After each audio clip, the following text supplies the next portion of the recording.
सोमवार व्रत कथा। सोमवार का व्रत साधारणतः दिन के दूसरे तीसरे पहर तक होता है।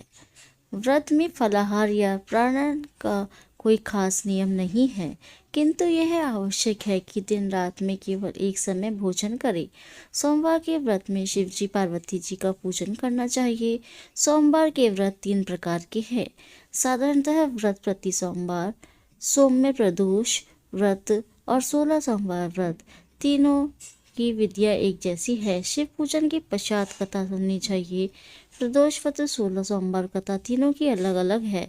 जो आज की कथा साधारणतः सोमवार व्रत कथा है। सोमवार व्रत कथा प्रारंभ। एक साहूकार था जिसके घर किसी प्रकार की कमी नहीं थी, परंतु उसको एक दुख था, उसका कोई पुत्र ना था। वह इसी चिंता में दिन रात रहता और पुत्र की कामना के लिए प्रति सोमवार को शिव जी का व्रत और पूजन करता था।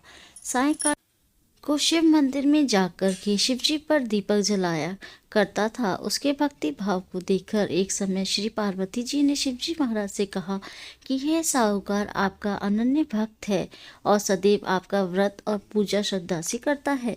इसी मनोकामना पूर्ण करनी चाहिए। शिव जी ने कहा कि पार्वती, संसार कर्म श्रेष्ठ है। जैसे किसान खेत में जैसे बीज बोता है उसे वैसा ही फल काटता है, उसी तरह से इस संसार में जो जैसा करते हैं उसे वैसा ही फल मिलता है। पार्वती जी ने अत्यंत आग्रह से कहा कि महाराज, जब तक यह आपका भक्त है, यदि इसकी किसी प्रकार का कोई दुख है तो उसको आपको अवश्य दूर करना चाहिए, क्योंकि आप सदैव अपने भक्तों पर दयालु हैं, उनके दुखों को दूर करते हैं। यदि आप ऐसा ना करेंगे तो मनुष्य क्यों आपकी सेवा व्रत करेंगे। पार्वती जी का ऐसा आग्रह देख शिव जी महाराज कहने लगे, हे पार्वती, इसके कोई पुत्र नहीं है, इसी चिंता से यह दुखी रहता है। इसके भाग्य में पुत्र ना होने पर मैं इसको पुत्र की प्राप्ति का वर देता हूँ, परंतु वह केवल 12 वर्ष तक जीवित रहेगा। इसके पश्चात वह मृत्यु को प्राप्त हो जाएगा। इससे अधिक मैं और कुछ कर इसके लिए नहीं कर सकता। यह सब बातें यह साहूकार सुन रहा था। इससे उसको ना कुछ प्रसन्नता हुई और ना ही कुछ कष्ट हुआ।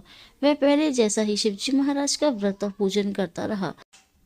कुछ काल व्यतीत हो जाने पर साहूकार की स्त्री गर्भवती हुई और 9वें महीने उसके गर्भ में अति सुंदर पुत्र की प्राप्ति हुई। साहूकार के घर में बहुत खुशी मनाई गई, परंतु साहूकार ने उसके केवल 12 वर्ष की आयु जान कोई अधिक प्रसन्नता प्रकट नहीं की और ना ही किसी को भेद बतलाया।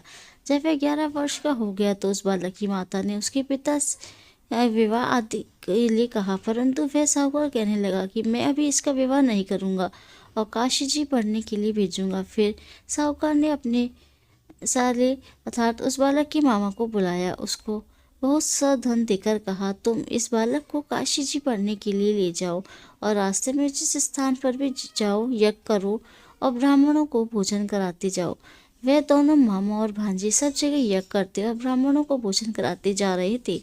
रास्ते में उनको एक शहर पड़ा। उस शहर के राजा की कन्या का विवाह था और दूसरे राजा का लड़का जो विवाह करने के लिए बारात लेकर आया था वह एक आंख से काना था। उसके पिता को इस बात की चिंता थी कि कहीं वर को देख कन्या के माता पिता विवाह में किसी प्रकार की अड़चन पैदा ना कर दे।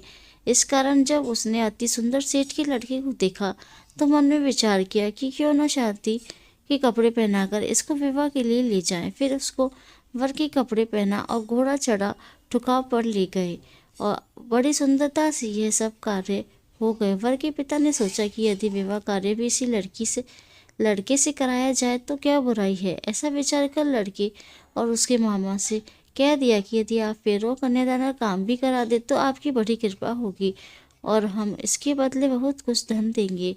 उन्होंने भी स्वीकार कर लिया।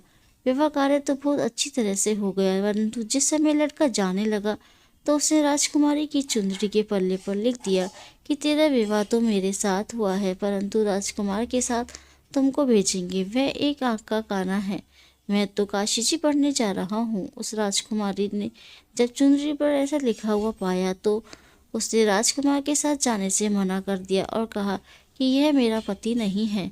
मेरा विवाह जिसके साथ हुआ है वह तो काशी जी पढ़ने गया है। राजकुमारी के माता पिता ने अपनी कन्या को विदा नहीं किया और वह रात वापस चली गई।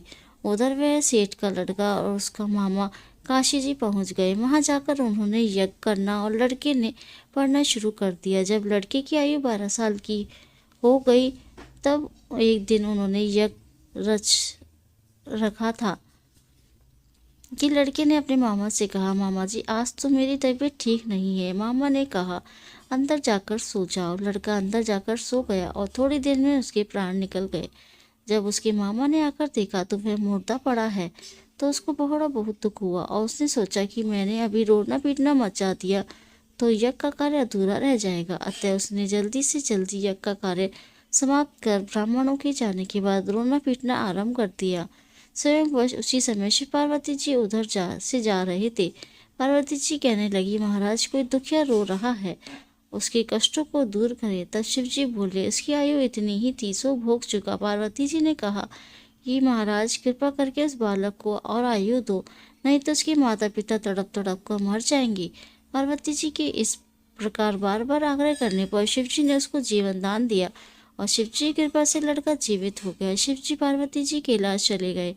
तब उसी प्रकार यह करते हुए वह अपने घर की ओर चल पड़े। रास्ते में उसी शहर में आए जहाँ उसका विवाह हुआ था। वहाँ पर जाकर उन्होंने यज्ञ किया तो लड़की के ससुर ने उसे पहचान लिया और अपने महल में ले जाकर बड़े खातिर के साथ बहुत दास दासियों के सहित आदरपूर्वक लड़की और जमाई को विदा किया। जब वह अपने शहर के निकट आए तो मामा ने कहा कि मैं पहले तुम्हारे घर जाकर सबको खबर कर आता हूँ। उस समय लड़के के माता पिता अपने घर की छत पर बैठे हुए थे और उन्होंने यह प्रण कर रखा था कि यदि हमारा पुत्र सकुशल घर आए तो राजी खुशी नीचे उतर कर आ जाएंगे, नहीं तो छत से गिरकर अपने प्राण खो देंगे। इतने में लड़के के मामा ने जाकर यह समाचार दिया कि आपका पुत्र आ गया है, परंतु उनको विश्वास नहीं आया। तब उसके मामा ने शपथ पूर्वक कहा कि आपका पुत्र अपनी पत्नी के साथ बहुत सारा धन साथ लेकर आया हुआ है। तो सेठ ने आनंद के साथ उसका स्वागत किया और बड़ी प्रसन्नता से रहने लगे। इसी प्रकार जो कोई भी इस कथा को पढ़ता या सुनता है उसके भी सब दुख दूर होकर उसकी समस्त मनोकामनाएं पूर्ण होती है। ऐसे ही व्रत उपवास की कहानियों के लिए हमारे वीडियो को लाइक और हमारे चैनल को सब्सक्राइब जरूर कीजिए, जिससे नई नई वीडियोस आपके पास आती रहे। Thank you.